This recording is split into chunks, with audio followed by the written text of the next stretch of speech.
राधे राधे, जय श्री कृष्णा। जय हो श्री विष्णु भगवान की जय। जय हो माता लक्ष्मी की जय। प्रिय भक्तजनों, आज हम कार्तिक मास का छठा अध्याय सुनेंगे। इस अध्याय में हम तुलसी जी की आरती सुनेंगे। साथ ही इस अध्याय में हम मृगछड़ा की कहानी सुनेंगे। कार्तिक मास की सभी कथा कहानियों के साथ में मृगछड़ा की कहानी सुनने का बहुत पुण्य फल मिलता है। अगर मृगछड़ा की कहानी न सुनी तो कार्तिक मास का स्नान अधूरा माना जाता है। इस अध्याय में आप अंत में मृगछड़ा की कहानी जरूर सुने। आइए सबसे पहले हम कार्तिक मास का छठा महात्म्य सुनते हैं। राजा पृथु देवऋषि नारद मुनि से पूछने लगे कि हे देवऋषि जी, कृपया अब आप यह बताइए कि आपने जलंधर की सभा में जाकर आपने देवताओं के हित का कौन सा कार्य किया और जलंधर ने आपके साथ कैसा बर्ताव किया। उस सभा में क्या क्या हुआ वह सभी मैं विस्तार से सुनना चाहता हूँ। तब देव ऋषि नारद मुनि राजा पृथु से बोले कि हे राजन, तुमने जन कल्याण के लिए बहुत उत्तम प्रश्न किया है। अब मैं तुम्हें जलंधर की सभा में जो जो हुआ वह विस्तार से सुनाता हूँ, तुम ध्यान से सुनो। जब मैं जलंधर की सभा में गया तो जलंधर ने मुझे आया देखकर मेरे चरणों की वंदना करी, मुझे खूब आदर सत्कार दिया और वह मुझसे बोला कि हे देवऋषि, कहिए आप कहाँ से आ रहे हैं और आपका मेरे यहाँ आने का क्या प्रयोजन है। मेरे यहाँ आने से पहले आप कहाँ कहाँ गए और आपने वहाँ क्या क्या देखा। मेरे योग्य जो भी सेवा है आप मुझे आज्ञा दीजिए। तब मैंने कहा कि हे जलंधर, तुम मेरे आने का प्रयोजन सुनो। हे दानवराज, महाबुद्धिमान जलंधर, तुम धन्य हो, क्योंकि इस समय सब रत्नों के भोक्ता केवल तुम ही हो। हे दैत्य श्रेष्ठ, अब तुम मेरे आने का प्रयोजन सुनो, जिसके लिए मैं आज तुम्हारे पास आया हूँ। हे दैत्यराज, मैं स्वेच्छा से कैलाश पर्वत पर विचरण करने गया। कैलाश पर्वत पर 10,000 योजन में कल्प वृक्ष का वन है। वहां पर मैंने सैकड़ों कामधेनुओं को विचरण करते हुए देखा। यह देखा कि वह वन चिंतामणि से प्रकाशित हो रहा है, परम दिव्य, अद्भुत और सब स्वर्णमय है। मैंने वहां पार्वती जी के साथ शंकर भगवान को देखा तो उनकी सर्वांग सुंदर गौर वर्ण, त्रिनेत्र और मस्तक पर चंद्रमा धारण किए हुए है। यह देखकर मुझे महान आश्चर्य हुआ, क्योंकि जटाजूट, गले में मुंडमाला, शमशान की भस्मी लपेटे हुए, रोग रहित, कामदेव के शत्रु शिव के पास स्त्री रत्न पार्वती है। यद्यपि तुम्हारे पास भी बहुत सी अप्सराएं और नाग कन्याएं हैं, परंतु पार्वती की तुलना किसी से नहीं की जा सकती। इसलिए तुम्हारा यह सारा वैभव स्त्री रहित देखकर यही निश्चय होता है कि शिव के समान समृद्धि युक्त त्रिलोक में और कोई नहीं, जिनके पास पार्वती जैसा रत्न है, जिसको देखकर ब्रह्मा जी भी मोहित हो गए और उनकी जैसी उन्होंने अनेक अप्सराएं और नाग कन्याओं की रचना करी, परंतु एक भी पार्वती के नाखून तक भी नहीं पहुंच पाई। नारद मुनि आगे बोले, हे दैत्यराज, यह देखकर मुझे बड़ा आश्चर्य हुआ कि उनके समान समृद्धिशाली त्रिलोकी में और कोई है ही नहीं। हे दैत्यंदर, उसी समय मुझे तुम्हारी भी समृद्धि का स्मरण हो आया, इसीलिए मैं उसे देखने के लिए यहाँ चला आया। यह सुनकर जलंधर को महान आश्चर्य हुआ। जलंधर ने नारद मुनि को अपनी सारी समृद्धि दिखाई। उसे देख देवताओं का कार्य करने के इच्छुक शिव प्रेरित श्री नारद जी ने जलंधर की खूब प्रशंसा करी।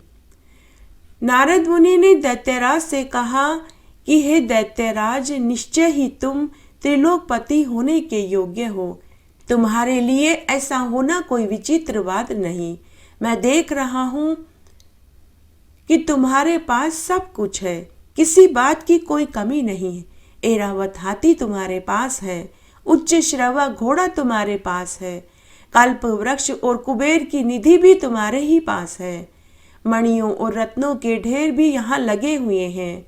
ब्रह्मा जी का हंस युक्त विमान भी तुम्हारे पास है।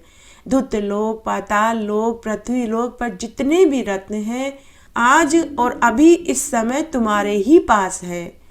मैं तुम्हारे इस प्रकार के सब रत्नों और ऐश्वर्य को देखकर बड़ा प्रसन्न हूँ। परंतु हे दैत्यराज, तुम्हारे पास कोई स्त्री रत्न नहीं, उसके बिना तुम्हारा यह सारा वैभव फीका है। तुम कोई स्त्री रत्न क्यों नहीं ग्रहण करते? नारद जी के ऐसे वचन सुनकर दैत्यराज कामुक और व्याकुल हो गया। उसने नारद जी को प्रणाम करके पूछा कि हे देव ऋषि, ऐसा स्त्री रत्न मुझे कहाँ मिलेगा जो कि सब रत्नों में श्रेष्ठ है? यदि ऐसा कोई रत्न है तो आप मुझे बताइए, मैं आपकी आज्ञा से उसे भी ले आऊंगा। तब नारद मुनि मन ही मन मुस्कुराने लगे। वो जिस मकसद से दैत्यराज के पास आए थे वो मकसद पूरा हो गया। उन्होंने कहा, हे दैत्यराज, ऐसा रत्न तो कैलाश पर्वत पर योगी शंकर जी के पास है।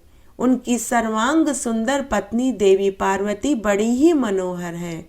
उनके समान सुंदरी मैंने आज तक नहीं देखी। शंकर से बड़ा समृद्धिशाली मुझे कोई दूसरा और दिखाई नहीं देता। उनके इस रत्न की महिमा तीनों लोकों में कहीं भी नहीं है। तभी तो परम विरक्त आत्माराम शंकर जी उनके ही वश में हैं। देव ऋषि नारद मुनि दैत्य से ऐसा कहकर पुनः वापस अपने लोक में चले गए। हे राजा प्रथु, मैं तो देवताओं का कार्य सिद्ध करने के लिए दैत्यराज की सभा में गया था और मैं अपने मकसद में कामयाब भी हो गया। ऐसा कहकर मैं तो पुनः अपने लोक में चला गया। परंतु वह दैत्यराज जलंधर पार्वती जी की सुंदरता को सुनकर काम ज्वर से पीड़ित हो गया। जलंधर ने अपने राहु नामक दूत को बुलाकर कैलाश पर जाने की आज्ञा दी और कहा, हे राहु, कैलाश पर एक जटाधारी शंभु नामक योगी रहते हैं। उनसे जाकर तुम मेरा ऐश्वर्य कहकर आओ और उनकी सर्वांग सुंदरी भामिनी को मेरे लिए मांग कर के लाओ।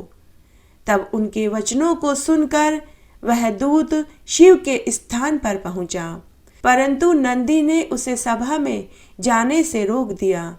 किंतु वह अपनी उग्रता से शिव की सभा में पहुंच गया और शिव की आज्ञा लेकर सभा में बैठ गया और अपना संदेश सुनाने लगा। राहु ने कहा कि हे शंकर, हे शिव शंभो, मैं दैत्यराज जलंधर का दूत हूँ। उन्हीं का संदेश लेकर आया हूँ, तुम ध्यान से सुनो। हे शिव, तीनों लोकों के नाथ, सब रत्नों के स्वामी दैत्यराज जलंधर की आज्ञा को ध्यान से सुनो। शमशानवासी रुंडों की माला धारण करने वाले जटाजूटधारी तुम्हारे जैसे के पास पार्वती जैसी परम सुंदरी स्त्री शोभायमान नहीं होती। मैं तीनों लोकों का नाथ और सब रत्नों का स्वामी हूँ। क्योंकि पार्वती भी स्त्री रत्न है, इसलिए वह मेरे साथ ही शोभा प्राप्त करेगी, तेरे जैसे भस्मी धारण करने वाले योगी के पास नहीं। नारद मुनि राजा प्रथु से आगे बोले कि हे राजा प्रथु, राहु के इतना कहते ही शिवजी की भौहें तन गई और उन भौहों में से एक अति भयंकर पुरुष पैदा हुआ, जिसका सिंह के समान मुख, जलती हुई अग्नि के समान लाल लाल नेत्र, ऊपर को खड़े हुए बड़े बड़े बाल थे। और वह पुरुष राहु को खाने के लिए दौड़ा। तो राहु भयभीत होकर शिव से कहने लगा कि हे शिव, मैं ब्राह्मण हूँ और इस समय मैं एक दूत हूँ और आपकी शरण में आया हूँ, इसलिए आपको ही मेरी रक्षा करनी चाहिए। राहु की बात सुनकर शिव ने उस पुरुष को राहु को छोड़ देने के लिए कहा। तब शिव ने राहु को पकड़कर आकाश की ओर फेंक दिया। इस प्रकार वह भयंकर पुरुष राहु को छोड़कर शिव के पास आया और कहने लगा कि हे महाराज, मैं अत्यंत ही भूखा हूँ, मुझे कुछ खाने को दो। तब शिवजी ने कहा कि अरे, अगर तुझे भूख ही लग रही है तो तू अपना ही मांस क्यों नहीं खा लेता, तू अपने ही हाथ पैरों का भक्षण क्यों नहीं कर लेता। तब वह भयंकर पुरुष शिव की आज्ञा को पाकर अपने ही हाथ पैरों को खाने लगा। हाथ पैरों को खाता हुआ सारे धड़ को खा गया, केवल मुख ही रह गया। तब शंकर भगवान ने उसके त्याग से प्रसन्न होकर कहा कि हे पुरुष, आज से तुम्हारा नाम कीर्तिमुख होगा, तू हमारा द्वारपाल होगा। जब तक तुम्हारी पूजा नहीं होगी, मेरी पूजा निष्फल मानी जाएगी। उस दिन से कीर्तिमुख भगवान शंकर का द्वारपाल हो गया। जो कोई भी शिव पूजा के पहले कीर्तिमुख की पूजा नहीं करता तो उसकी पूजा निष्फल मानी जाती है। हे प्रिय भक्तों, इसीलिए शिव पूजा में कीर्तिमुख की पूजा करनी जरूरी होती है। उस दिन से शिवजी के द्वार पर कीर्तिमुख नामक गण होकर वह स्थित हो गया। तब राजा पृथु ने कहा कि हे नारद जी, यह तो आपने महाशंकर प्रभु की बड़ी ही अद्भुत कथा सुनाई। कृपया करके आप यह बतलाइए कि उस समय वह राहु उस पुरुष से छूट करके फिर कहाँ गया। उसके बाद राहु आकाश से बर्बर देश में गिरा, इससे वह बर्बर नाम से विख्यात हुआ। इस नए जन्म को पाकर उसने अपने आप को धन्य माना। जलंधर की सभा में जाकर उसने सारा समाचार कह सुनाया। उसे सुनकर जलंधर को बड़ा क्रोध आया और उसने दैत्यों की 1 करोड़ सेना तैयार करवाई और अपनी पुरी से बाहर निकला। निकलते ही सामने एक आंख वाला शुक्राचार्य और अंगहीन राहु देखा। इसके अतिरिक्त और भी उसे अनेक अपशकुन दिखाई दिए, मगर फिर भी वह नहीं रुका। दैत्यों की सेना से सारा आकाश मेघ की तरह आच्छादित हो गया। जब देवताओं ने जलंधर की कैलाश पर चढ़ाई देखी तो छिपकर सब वृतांत शिवजी महाराज को जाकर कह सुनाया। शंकर जी ने उस समय भगवान विष्णु का स्मरण किया। स्मरण करते ही भगवान विष्णु शंकर जी के पास आए। तब महादेव जी विष्णु भगवान से कहने लगे कि हे विष्णु, देवताओं को पीड़ा देने वाले इस दुष्ट को आपने क्यों नहीं मारा, वरन आप लक्ष्मी जी और अपने गणों के साथ उसके घर में ही जाकर क्यों रहने लगे। तब विष्णु भगवान बोले कि हे शिव जी, वह आपके अंश से उत्पन्न हुआ है और लक्ष्मी का भाई है, इसी कारण मैंने उसे नहीं मारा, वह आपके हाथ से ही मारा जाएगा। तब महादेव जी कहने लगे कि वह तेजस्वी दैत्य हमसे ऐसे नहीं मारा जाएगा, आप सब हमको अपना तेज दीजिए। तब विष्णु सहित सभी देवताओं ने अपना अपना तेज भगवान शंकर को दिया। तब शिवजी ने उस तेज को इकट्ठा करके ज्वालामाली सुदर्शन चक्र और एक वज्र बनाया। तब शंकर भगवान ने कहा, उस दैत्य जलंधर को मैं अवश्य मारूंगा, इसमें मुझे कोई संदेह नहीं। अब आप सब देवता जलंधर को मेरे द्वारा मरा हुआ जानकर ही अपने अपने लोक को जाइए। और जलंधर से युद्ध करने को तैयार हो गए। तब समस्त देवता भी शिवजी की भूतगणों की सेना में आकर सम्मिलित हो गए। जब कैलाश के निकट जलंधर दैत्य अपनी सेना लेकर पहुंचा तो कीर्तिमुख भी नंदी आदि सब गणों और देवताओं को लेकर जलंधर के सम्मुख पहुंच गए और उनका महाघोर संग्राम हुआ। ढोल, नगाड़ों और घोड़ों की टापों के शब्द से सारी पृथ्वी कांपने लगी, रुधिर की नदियां बहने लगी। युद्ध में जो भी दैत्य गणों के हाथों से मारे जाते थे उनको गुरु शुक्राचार्य जी अपनी संजीवनी विद्या से जीवित कर रहे थे। यह देखकर सभी भूतगण डर गए और शिवजी के पास भागकर आए और सारा वृतांत कह सुनाया। तब शिवजी ने अपने मुख से महाभयंकर ताल जंघा कंदरा के समान मुख वाली एक कन्या उत्पन्न करी।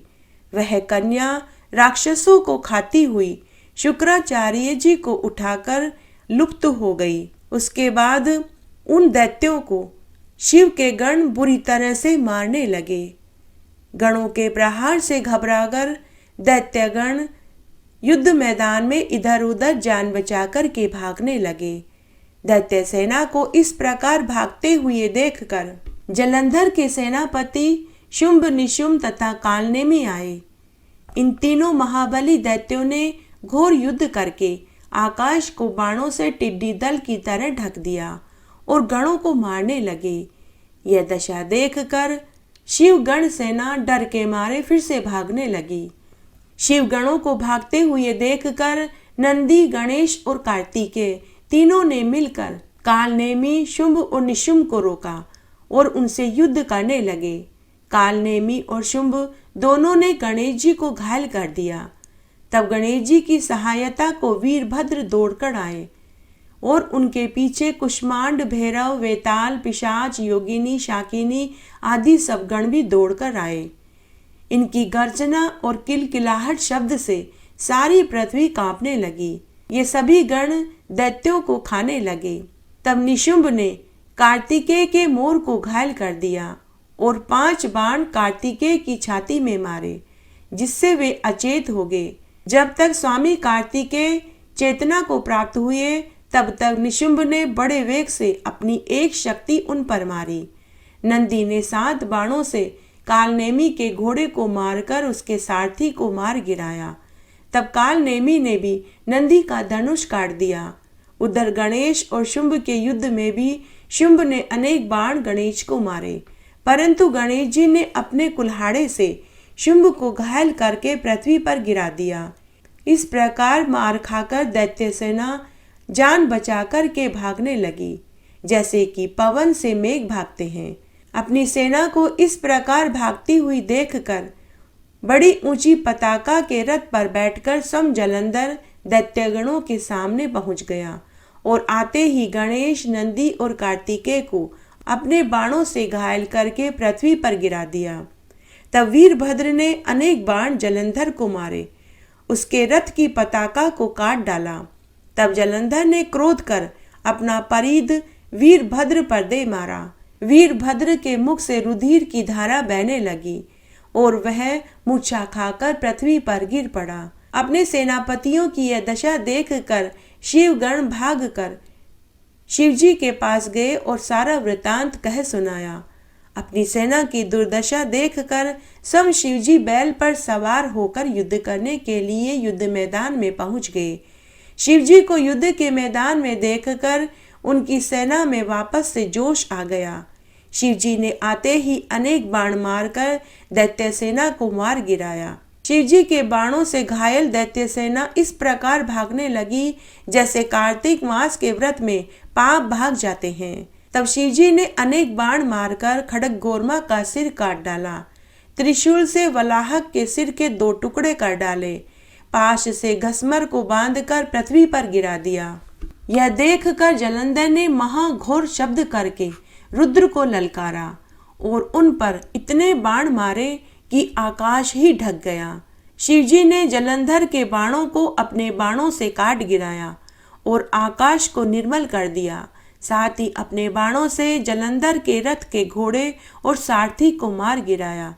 तब जलंधर तलवार लेकर शिवजी की ओर दौड़ा तो शिवजी ने उसकी तलवार को काटकर टुकड़े टुकड़े कर दिया। इस तरह दोनों का द्वंद्व युद्ध होने लगा।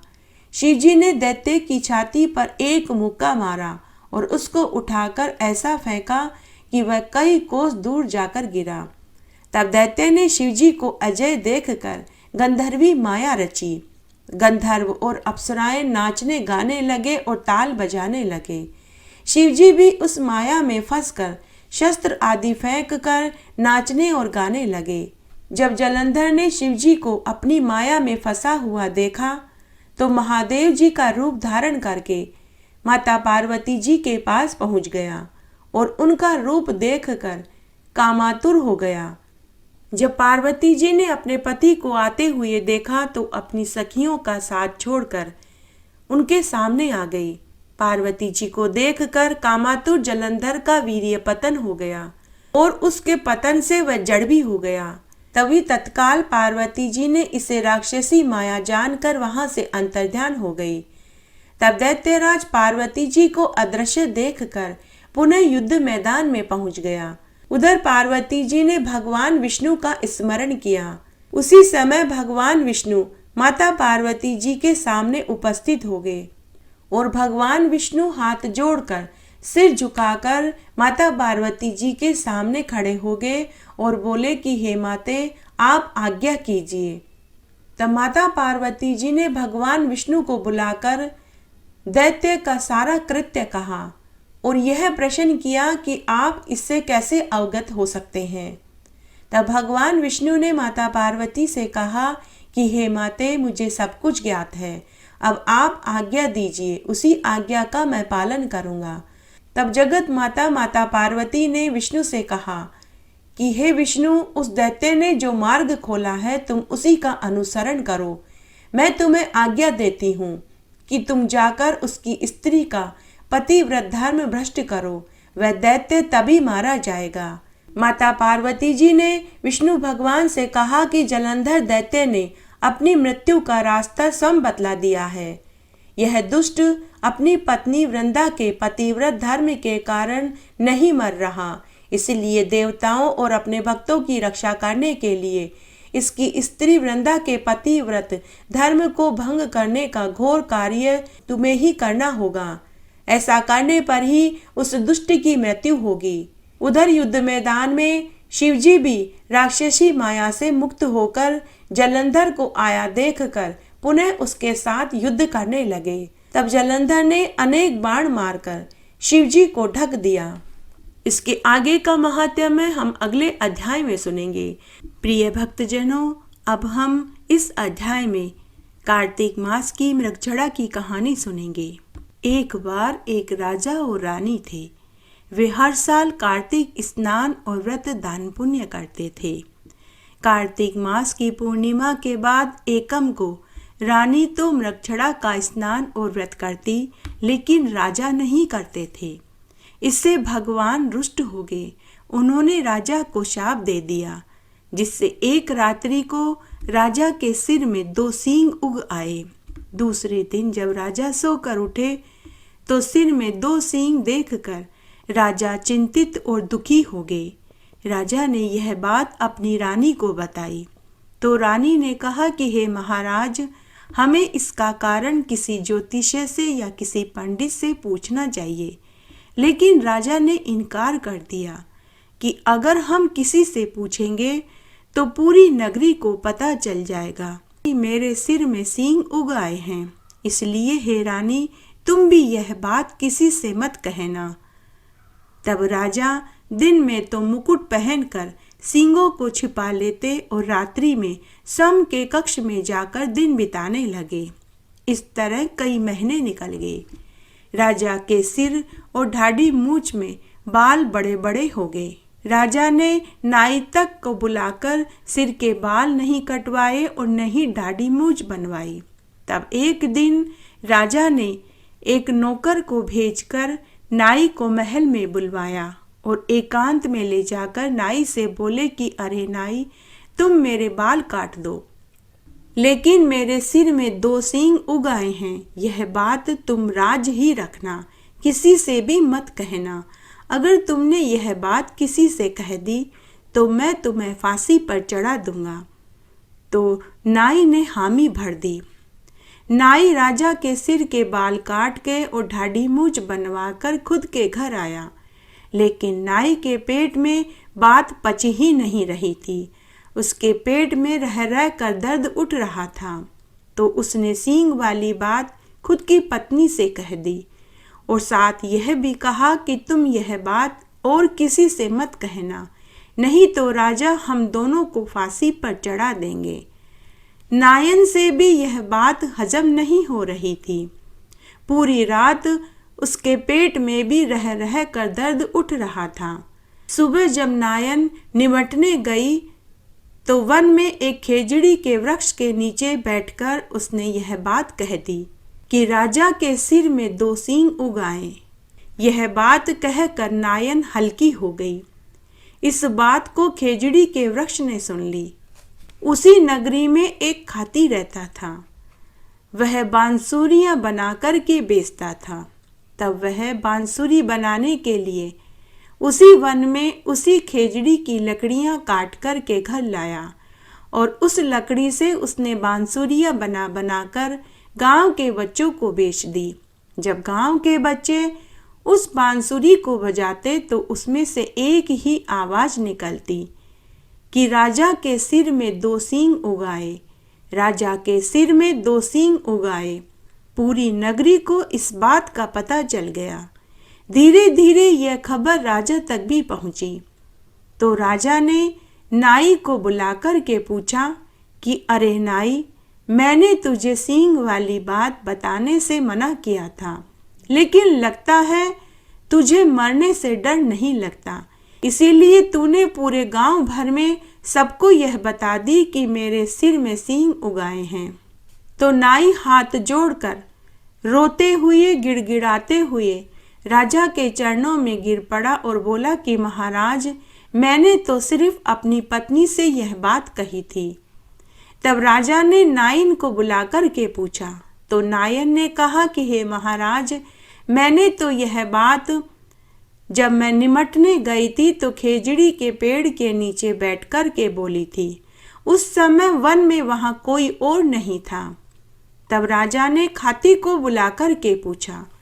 तो खाती ने कहा कि महाराज, मैंने तो खेजड़ी के पेड़ की लकड़ी से बांसुरियां बना कर के बेची, मुझे तो खुद नहीं मालूम। महाराज, बांसुरियां बनाकर बेचना मेरा धंधा है, यही मेरे और मेरे परिवार की आजीविका का साधन है।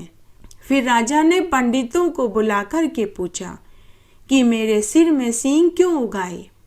तो पंडितों ने कहा कि हे महाराज, आपने कार्तिक मास का स्नान और व्रत किया, लेकिन आपने कार्तिक पूर्णिमा के दूसरे दिन प्रतिपदा को मृगछड़ा का स्नान और व्रत नहीं किया, उसी से आपको ये शाप लगा है। तब राजा ने इसका निवारण पूछा। तो पंडितों ने कहा कि हे महाराज, अगर आपकी रानी कार्तिक स्नान और व्रत का फल आपको संकल्प भर के छोड़ दे तो आप इस दोष से छूट जाएंगे।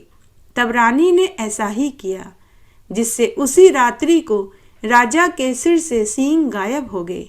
जय हो श्री विष्णु भगवान की जय, जय हो कार्तिक के राधा दामोदर भगवान की जय। इसलिए अगर कार्तिक मास का स्नान और व्रत करते हैं तो कार्तिक पूर्णिमा के अगले दिन प्रतिपदा को मृगछड़ा का स्नान और व्रत करना चाहिए और साथ ही इस कथा को भी सुनना चाहिए, तभी कार्तिक मास का संपूर्ण फल मिलता है। इस अध्याय में हम तुलसी जी की आरती सुनेंगे। तुलसी महारानी नमो नमो, हर की पटरानी नमो नमो। कौन से महीने में बोई रानी तुलसा तो कौन से महीने में हुई हरियाली। आषाढ़ के महीने में बोई रानी तुलसा तो सावन मास हुई हरियाली। कौन से महीने में हुई तेरी पूजा तो कौन से महीने में हुई पटरानी। कार्तिक के महीने में हुई मेरी पूजा तो मंगसर मास हुई पटरानी। धूप दीप नैवेद्य आरती तो पुष्पन की बरसा बरसानी। 56 भोग 36 व्यंजन तो बिन तुलसा हर एक न मानी।